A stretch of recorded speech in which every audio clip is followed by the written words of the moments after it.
Do podcast interviews only work if the podcast guest is famous? Let's answer that question coming up next.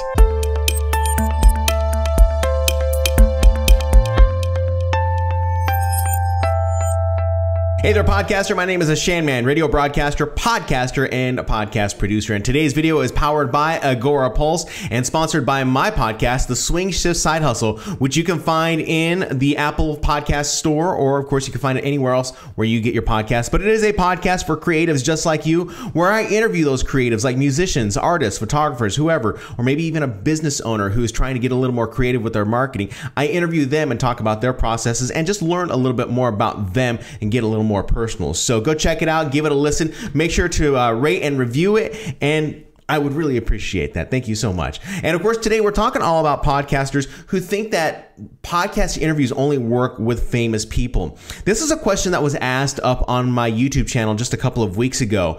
And when I read that comment, I thought, wow, I wonder if this is the idea that people are thinking that podcast interviews only work with famous people. It's a big misconception, I think, whenever you're a beginning podcaster, thinking that you always got to get someone famous on the podcast because you think maybe it's going to help with downloads, or maybe you're going to help, it's going to help with some street cred or whatever. I don't know what it may be. You have to decide that for yourself.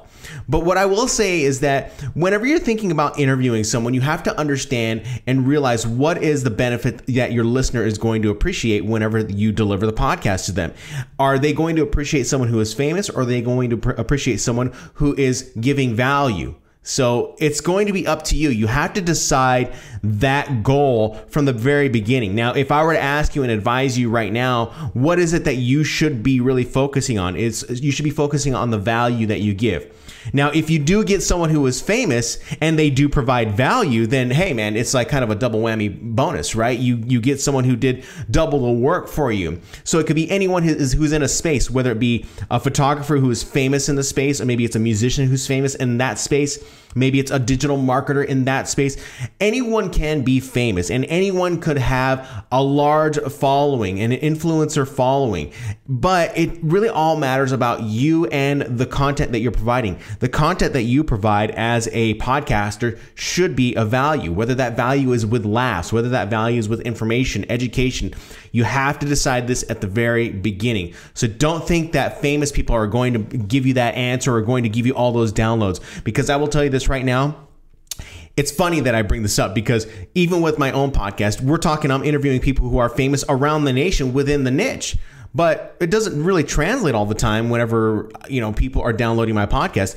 If a band has 54,000 people that are following them on Instagram, I may only get, say, 400, 500 downloads for that particular band, whereas another band may give me a couple thousand, or another band who might have even more of a following, but they don't have a fan base that really is listening to podcasts and may only give me 100 downloads. So you really have to decide on the value that your podcast is going to give, because that is ultimately what's going to keep your listener to coming back to listen to your podcast. All right.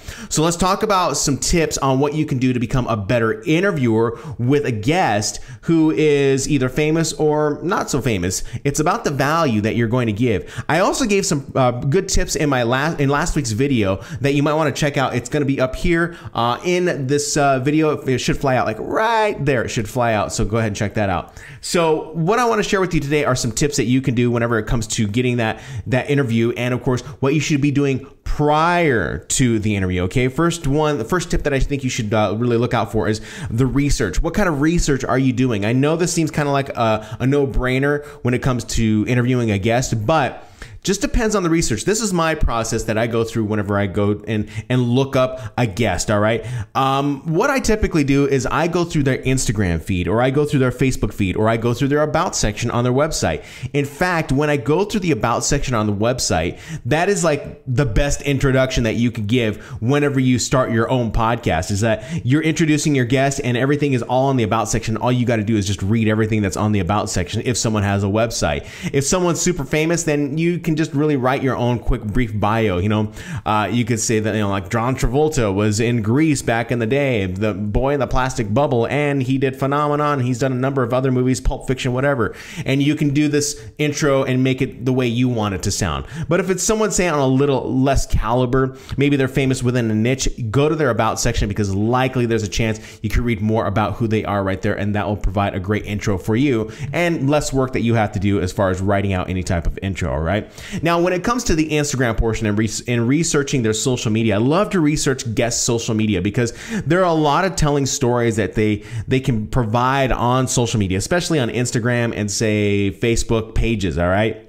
I like to go to Instagram because there are people within the music niche, the rock and roll niche, that will provide a photo of them on tour, and then they may write out a long description or caption for that photo describing what was going on during that particular photo. And what I'll do is I will take that photo and I'll write some notes down. If I've got questions as I'm going through their Instagram feed and find that photo, and I go, wow, I wonder what they were thinking at that moment in time whenever they were jumping off stage, I'll write that down as a question, because it might prompt a really interesting answer later on down the line when I ask them that question later down the line. So look at the Instagram pictures. If you've got questions while you're looking at the actual photos, write them down and use those as those questions.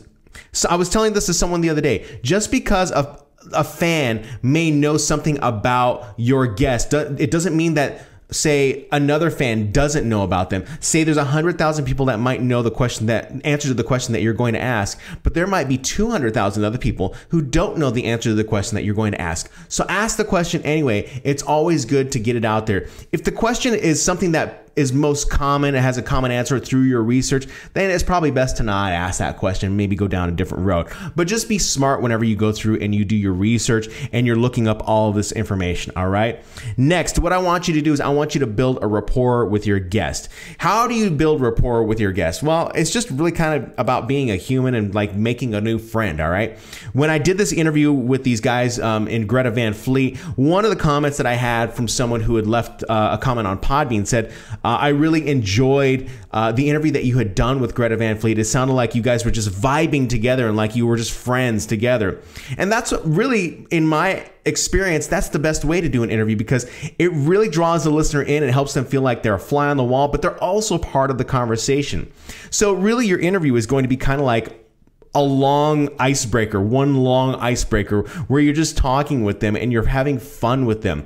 Is this going to work for everyone? No, it's not, but this is the way that I do it, and this is the way that I know best to get listeners to stay engaged with the content that I'm providing with them, whether it be on the radio or within a podcast. So ask questions that go deeper. If they are talking about their hometown, ask about what type of schooling that they went to. If they start talking about the schooling and that they were straight A's, and we'll say, oh, really, what was your favorite subject in school? And they'll say, oh, it was math. I'm like, oh man, I really didn't like math.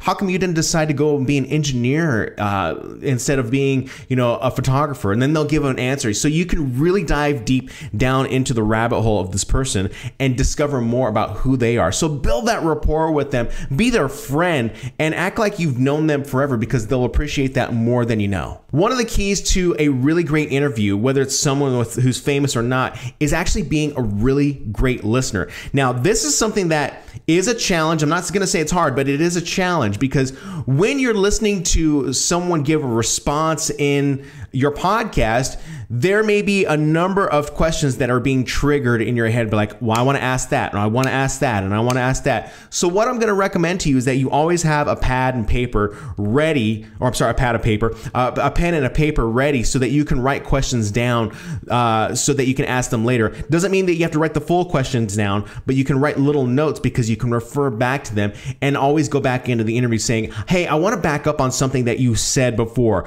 and I wrote it down right here. And you talked a little little bit about, you know, participating in mechanic school. And then of course they'll jump in and they'll say, yeah, what do you want to know? And so then you can ask that question and they'll dive even deeper. So you can really get deep into these information or into these interviews with these guests, whether they're famous or whether they're not. Just remember that you're providing value to your listener because they're likely questions that your listeners want to know the answers to. I hope these tips help you out when it comes down to doing the research for your guest on your podcast, and maybe hopefully makes you a little bit better of an interviewer. Don't worry, it's going to take a lot of practice and a lot of work. I'm not even perfect at it. It still takes time, and I get nervous during interviews too. So don't worry, but you will get better at it as you go throughout time and start interviewing more people.